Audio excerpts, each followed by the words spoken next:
Hey, kenalin nama gue Kresna dan kali ini, pada kesempatan kali ini gue pengen bahas tentang keyboard.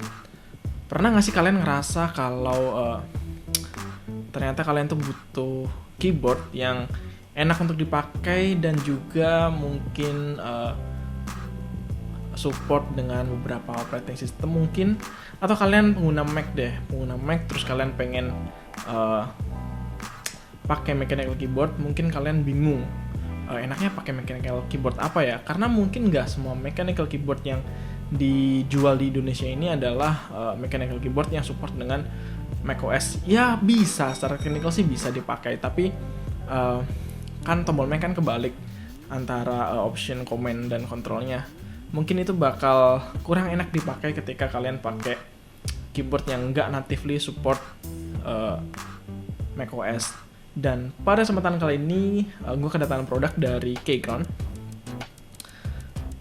Mungkin kalian nggak terlalu familiar dengan brand Keychron, cuman Keychron ini cukup menarik perhatian gue.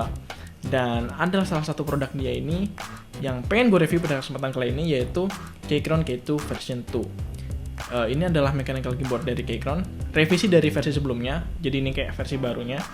Dan menurut gue keyboard ini cukup menarik untuk dibahas. So, kayak gimana? Mari kita mulai aja. Pertama mungkin kita mulai dari unboxing experience-nya. Bisa gue bilang unboxing-nya ini biasa aja, nothing special.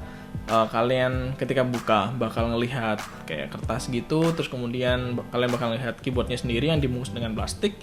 Terus ketika kalian buka lebih dalam, mungkin kalian bakal nemuin kayak book manual. Terus kemudian di sini kalian dapet kabel USB Type-C yang udah L, jadi dia siku, dan kabelnya ini kualitasnya bisa dibilang cukup bagus lah dan nggak terlalu terlihat murahan ya. Terus selain itu kalian juga dapat alat buat lepas keycapsnya, terus kemudian kalian dapat beberapa keycaps cadangan yang bisa kalian ganti di keyboard ini. Dan udah sih, itu aja sih untuk unboxingnya, nggak terlalu gimana-gimana.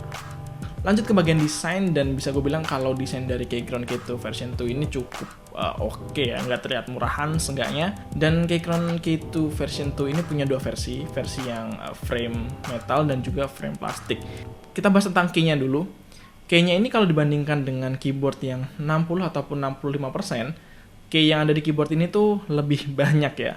Karena bisa kalian lihat pada bagian atas itu kalian dapat full function key, yang mana itu merupakan nilai plus di keyboard ini, karena kalau kalian pengguna macOS ataupun Windows ya, terutama untuk kalian yang sering berurusan dengan productivity ataupun kayak misalkan ngoding, function key ini benar-benar sangat membantu workflow kalian sehingga kerja kalian tuh jadi lebih cepat ya.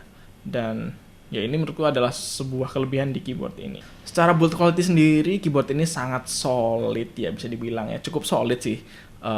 Samping-sampingnya metal dan bawahnya ini kalau kalian tahu dia bukan metal tapi dia plastik. Tapi seenggaknya secara build quality dia terasa solid dan cukup bagus. Untuk warna sendiri, keyboard ini warnanya khas banget keyboard dari Keychron ya. Warnanya itu dark grey gitu, terus kemudian pada bagian keycaps, frame ataupun bodinya ini senada semua. Jadi menurutku ini cukup keren, terlihat elegan dan juga agak old school gitu. Tapi ada satu sih yang agak annoying mungkin ya. Ketika kalian pertama kali buka keyboard ini, kalian bakal ngelihat satu key yang warnanya itu beda sendiri, yaitu adalah key keycaps escape. Dan menurutku ini sangat aneh. Kenapa? Karena dia terlihat seperti keyboard Forte di warnet.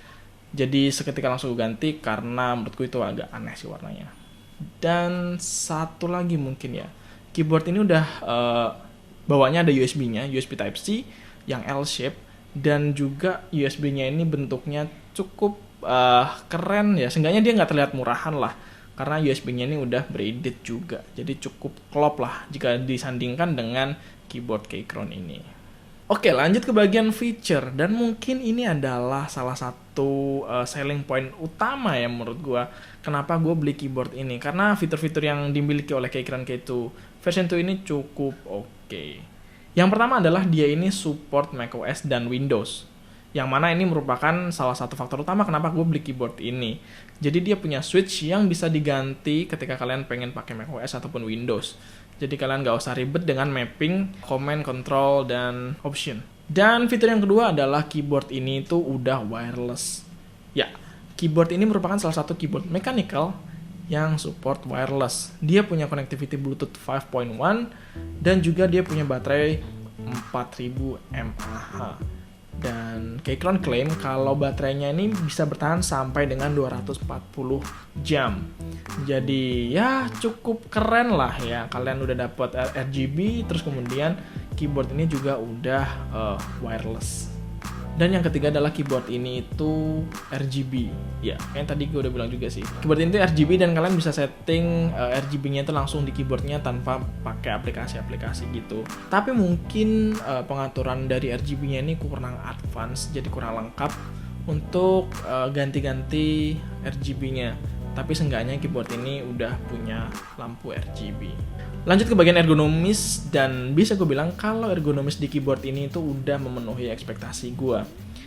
Keychron K2 version 2 ini dia punya beberapa opsi switch, dan semua switchnya itu pakai Gateron.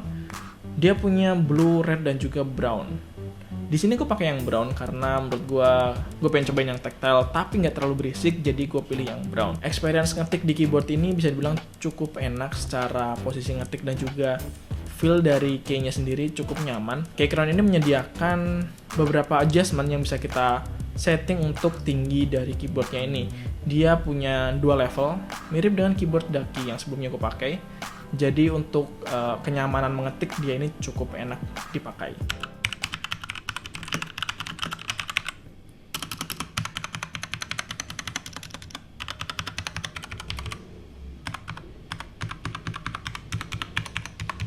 Yang terakhir, di sini aku pengen bahas mengenai downside yang dimiliki oleh keyboard ini. Karena setelah aku pakai keyboard ini, aku ngerasa kalau keyboard ini punya beberapa kekurangan yang mungkin perlu aku sampaikan. Yang pertama adalah keyboard ini punya case stabilization yang menurutku agak kurang. Bukan kurang yang gimana sih, masih enak dipakai, masih fine-fine aja. Cuman jika dibandingkan dengan keyboardku yang sebelumnya, yaitu Ducky One 2 SF, keyboard Ducky itu lebih enak dan key-nya itu menurutku lebih stabil. Karena kadang kalau aku ngetik di keyboard ini, rasanya tuh agak wobble gitu, walaupun itu masih oke sih. Cuman itu mungkin bisa menjadi salah satu poin yang dapat ditingkatkan. Yang kedua ini adalah pengaturan RGB-nya. Pengaturan RGB-nya ini nggak terlalu advance, mungkin tadi udah aku singgung. Dan dia hanya bisa diganti lewat tombol preset yang ada di keyboard ini. Ya kita bisa sih kayak ganti warna dan segala macam, cuman nggak terlalu advance dan kurang lengkap lah. Mungkin itu juga bisa jadi bahan yang perlu ditingkatkan oleh Keychron. Dan yang terakhir adalah penempatan tombol pengaturan RGB di pojok kanan atas. Yang mana biasanya gue pakai pojok kanan atas itu untuk tombol del. Terus sekarang delnya geser sedikit ke kiri, diganti dengan tombol preset RGB, yang mana tuh kadang gue sendiri sering salah klik ketika salah pencet ketika pengen pencet tombol del, dia malah kepencet tombol preset buat RGB. Ya itu mungkin juga personal juga sih. Dan mungkin udah sih, itu aja sih pembahasan gue mengenai keyboard Keychron K2 version 2 ini. Gue beli keyboard ini di harga sekitar 1,4 jutaan. Ya kalian bisa beli di harga segitu mungkin. Kalau kalian pengen yang lebih murah, kalian bisa ngambil yang versi plastik, bukan yang aluminium metal. Menurut gue sendiri keyboard ini udah memenuhi ekspektasi gue untuk keyboard mechanical yang cocok untuk productivity maupun gaming. Dan juga dia udah wireless, serta dia udah support macOS dan juga Windows. Udah pakai paket komplit lah. Jadi menurut gue keyboard ini tuh cukup worth it untuk dibeli.